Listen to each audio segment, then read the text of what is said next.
Magandang hapon sa inyong lahat.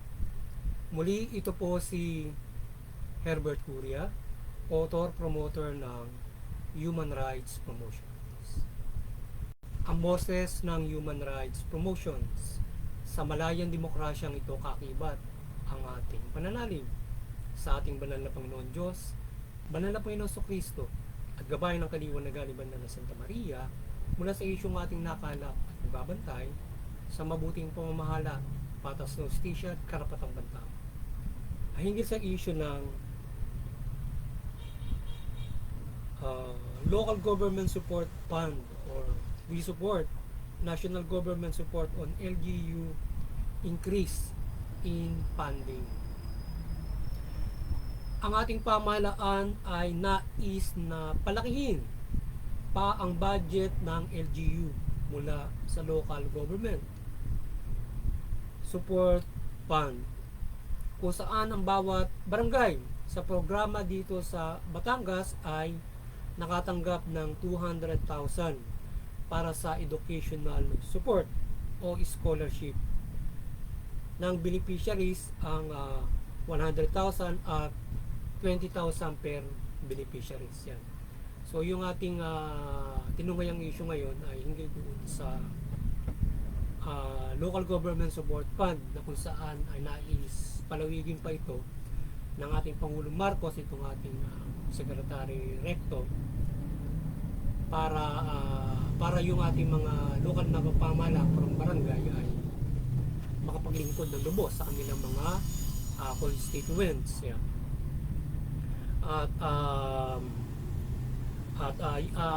Doon sa particular doon sa Batangas ay nagkaroon na sila ng 200,000 financial support para doon sa each barangay ng Batangas. At yung 100,000 doon ay para doon sa educational scholarship. Tapos yung next 100,000, yung another 100,000 ay pambili ng mga kagamitan ng barangay sa pagbabahagi ng tulong ng Pangulong Marcos sa Batangas ay pinahagi din na nasabing financial support. Ayon kay Secretary Recto, ay pang nationwide itong programang ito at hindi sa Batangas lamang. So ibig sabihin ay hindi yung Batangas lamang ang makakatanggap. Yung magdi-distribute ng 200,000 per barangay. Nationwide yan, na yung bawat barangay makatatanggap ng 200,000 para pambili ng equipment ng barangay, kagaya ng computer at saka scholarship. So yun ang magandang mangyayari na gagawin natin mga barangay. Ngayon, ang ayon sa ating Pangulong Marcos, kung pagbubutihin ng ating LGUs, ang paggamit ng pondo ay lalakihan pa nila ang budget sa susunod na budget plan o yung sa susunod na budget ng ating year 2027.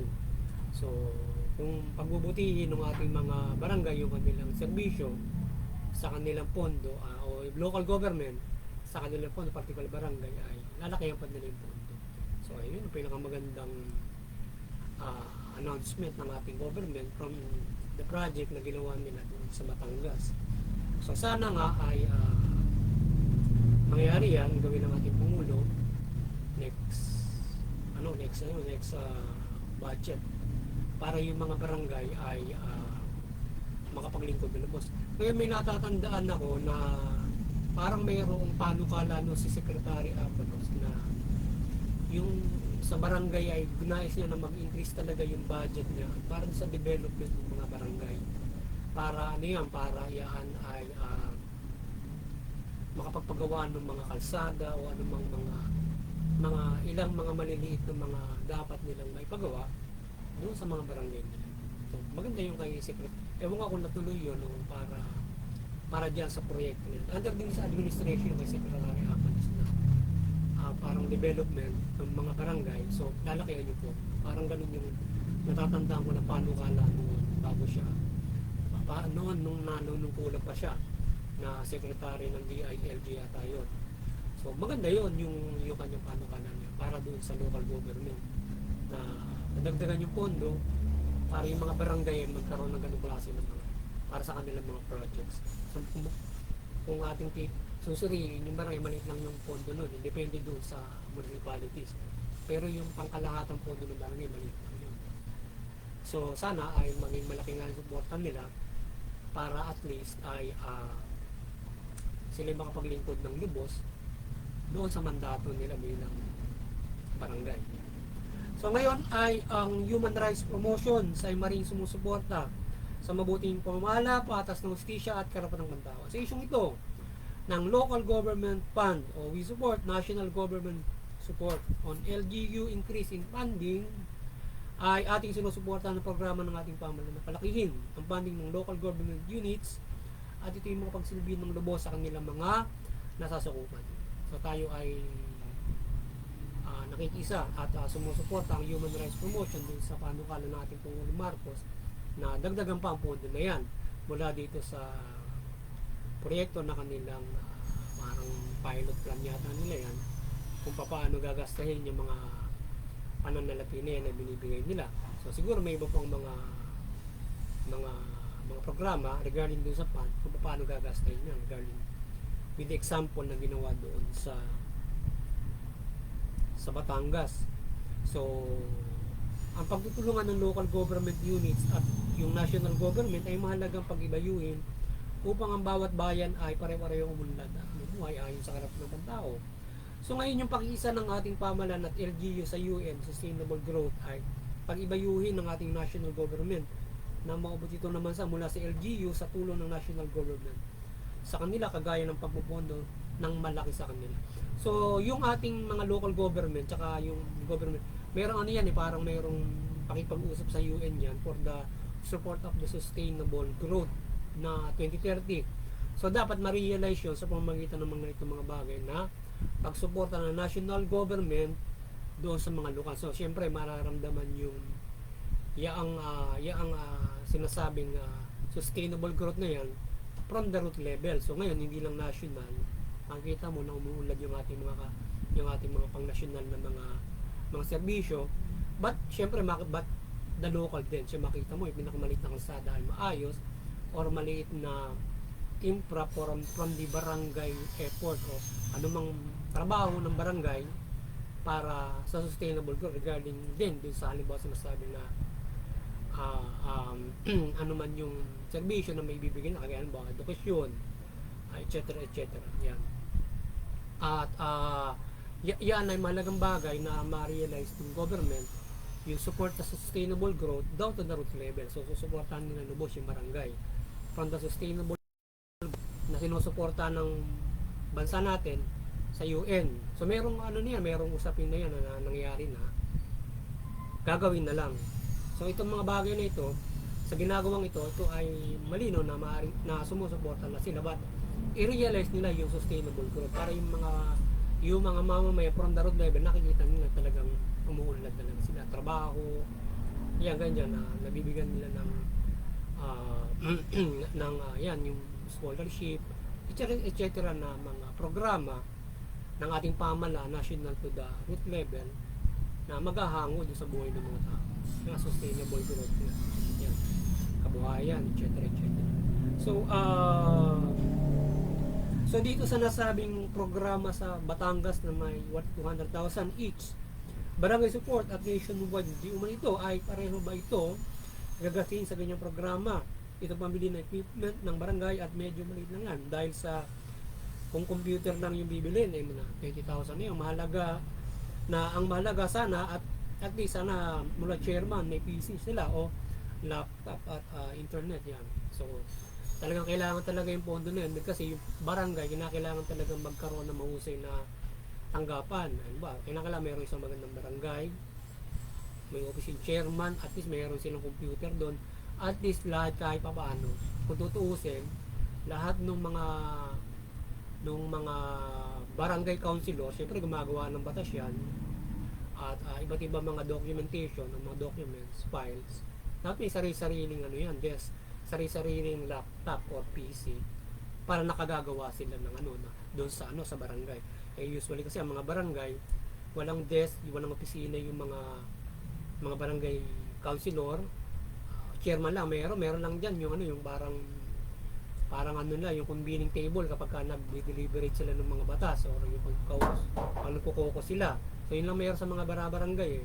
Usually kapag ka lilibutin mga Pilipinas, bihira yung meron silang sariling table doon. So yun lang meron ng mga barangay. So ngayon ay dapat ay yung ating pamahalaan sa tulong na ganun kanila kung papalakihin ay makapag-i-improve yung ating mga barangay sa tulong din ng kanilang kung palalakihin ang municipal ang support sa local government from municipal to local or yung halimbawa kita ng municipal ay sila ay makatulong doon sa mga barangay. Halimbawa pagagandahin yung mga barangay hall nila, tapos lalagyan sila ng mga opisina, yung mga hindi opisina man, yung may desk kahit pa paano yung bawat mga barangay councilor. Yan, hindi lang yung mayroong opisina doon ay yung chairman. So kahit pa paano ay syempre nagagawa ng mga barangay ordinance yan, may mga kanya-kanyang task yan, so dapat meron din silang ganun. So ngayon, ito yung ating suggestion dyan or ating panukala. So yung ating panukala din dyan sa bawat barangay na gawing working desk ng mga barangay official ay magpagawa sila nung para mga office divider. So kung siguro kung halimbawa ating kung maririnig ito na nasa gobyerno, mapapabot natin sa kanila sino makapagpapaabot sa mga barangay. Ganun na yung kanilang barangay gawa nila ng ano, parang office desk kung sila ay mayroong idea na mga office desk sa opisina, yung mga bago ngayon, yung parang pumunta ka ng internetan na mayroong parang divider. Magaganda yun eh. So, ilas space yun yung mga ganun kapag marunong ka sa ano, kahit maliit yung opisina nung barangay hall, kung marunong ka doon sa pang-opisina na yon, yung parang may alfombra yun eh. May divider kapag kung imaginin mo, di ba sa internetan, may kanya-kanyang ano yon, parang kanya-kanyang computer, may desk. Ngayon lalaki-laki mo ng konti yun, may alfombra yun. Tapos sarado ko, nakapag-workout yung mga barangay councilor doon para makapag-workout sila kung ang gagawa sila ng batas o ano mga kanila mga panukala. Kung gusto nila mag-repeal ng mga batas ng mga ordinances whatsoever, ay makapagagawa sila doon sa barangay, i-take home doon mismo sa barangay. Pwedeng maglagay sila ron, may sarili silang desk, may opisina, mayroon silang sulong doon pang paggawa desk, tapos may sulong.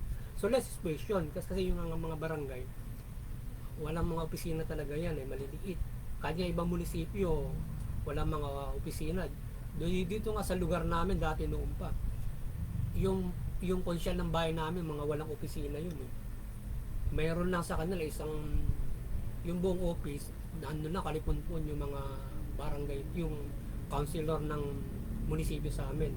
Walang sariling opisina. Kung tutusin dapat yung mga municipal, may mga sariling opisina yung mga councilor dyan dahil may kanya-kanya hinahawakan dyan eh. Yun ang talagang pinaka-ehemplo nun. So yung barangay, hindi na kinakailangan pa maglagay sila ng tigigis ng opisina roon, parang senado, kongreso. Kundi yung sapat na yung gano'n, parang yung kung i-imagine mo yung internet, siguro yun yung tingnan yung ating article. So meron tayong example doon na maaaring idea para dyan, para pagpagawa na gano'n yung mga barangay, para merong working table yung mga konsehal. So makatutulong sa kanila yun para dun sa mga files nila, mga documents. Kung magagawa, lalo kung tigigisa silang computer doon or laptop. So maraming affordable laptop ngayon na mabibili ng ating mga barangay. Hindi na siguro kinakailangan kasi yung usually kung medyo di kalidad, 20,000 yun na pa 18 pagtaas. Pero meron ngayon nabibili 12,000 o 10,000 and below. 10,000. Maganda na rin yun. So makapag-internet ka na maayos doon, makapag-type na yung mga counselor na maayos doon, or else maayos na laptop na rin na mga nasa Gmail, kung pwede na rin siguro yun. At pwede na rin magkaroon sila ng local yung kapag printer nila, pwedeng ikabit nila sa isang printer yon para makapag-print sila. So yun ay magandang bagay. Yan yung ating panukala para maging magkaroon naman ng maayos na pag-workout yung ating mga counselor. At kung sakasakaling sila ay bibisitahin doon, pwedeng doon sa kanilang sa working table sila kausapin ng mga sino mang mga nakabarangay nila no? Ipag-usap sa kanila, etc. Depende dun sa sahod nila o kanilang trabaho. So, yun yung ating panukala dyan. Regarding ko dito sa 100,000 na pondo, ay gagastahin niya sa computer, pati rin doon, sama na yun. Kasi kung bibili ka ng computer, saan lalagay yun? Sa desk, di ba? Nagawa ka rin eh. Ito, pinakamagandang desk na gagawin nila, working table lang mismo. Para mayroon yung bawat counselor. 8 lang naman yun yata yun. 8 lang naman yung counselor. So madaling yan yun, concession sa isang maliit na barangay hall para makapag-workout sila ng kanilang mga documents. Lagyan nila ng sulong yun para nasususian nila yung kanilang mga documents. Diba? Silyado naman ng yun, ng mga barangay tano. So hindi naman siguro mararansak sila. etc. Ano mga ilalagay nilang documents doon. So siguro yun ang pinakamaganda ron. So yung mga so bawat barangay councilor at itong nasabing working desk maaari makatulong sa kanila ito for their barangay laws proposal at other works nila at paglalagyan din ng mga kagamitin nila for their documents. So, diba? So dito naman sa scholarship support na mabibigyan ay sana mas marami ang beneficiaries in every barangay or municipal. So yung ating panukala naman dito ay magkaroon ng assessment ng municipal at barangay how to help in education needs sa kanilang nasasakupan na kailangan from public school even in private. So yun, di ba? So ano yung malaking bagay na magagawa ng ating municipal and barangay para diyan kagaya from this sinasabi na nagbibigay ng scholarship.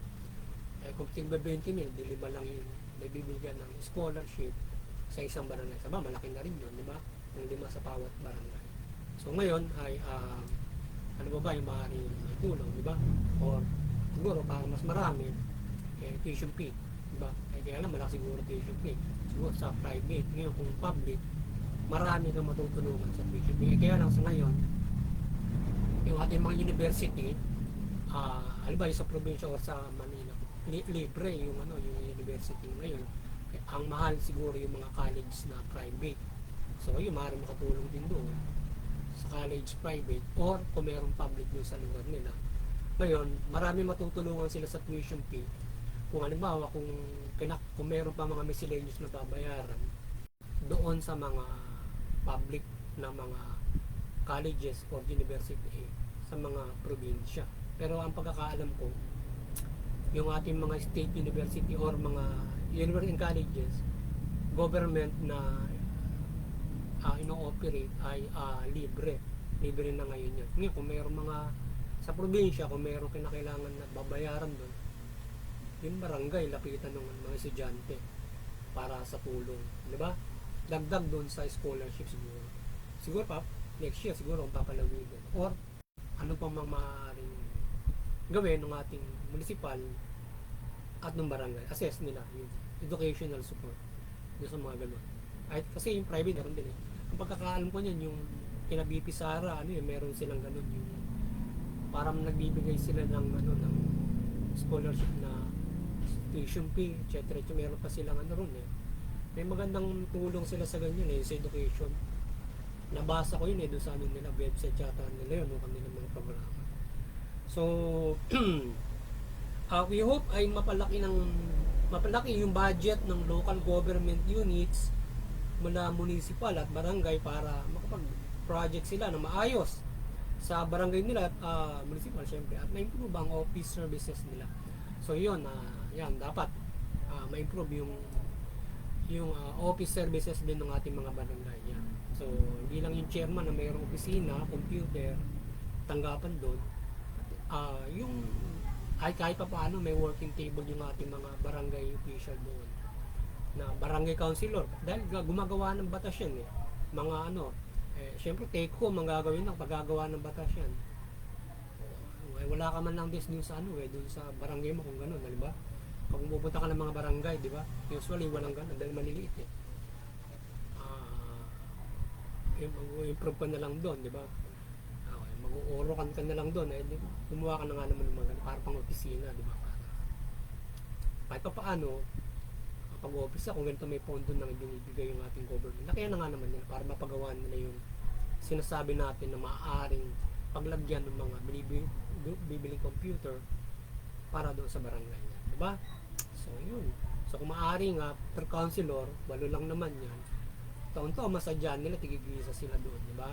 Para at least kahit papaano magamit yung mga susunod pang ang ganyan naman ay tumatagal naman ng computer na matagal, 10-20 years pwedeng tumagal yan kung maganda ang paggamit ng mga mahusay na mga paggamit.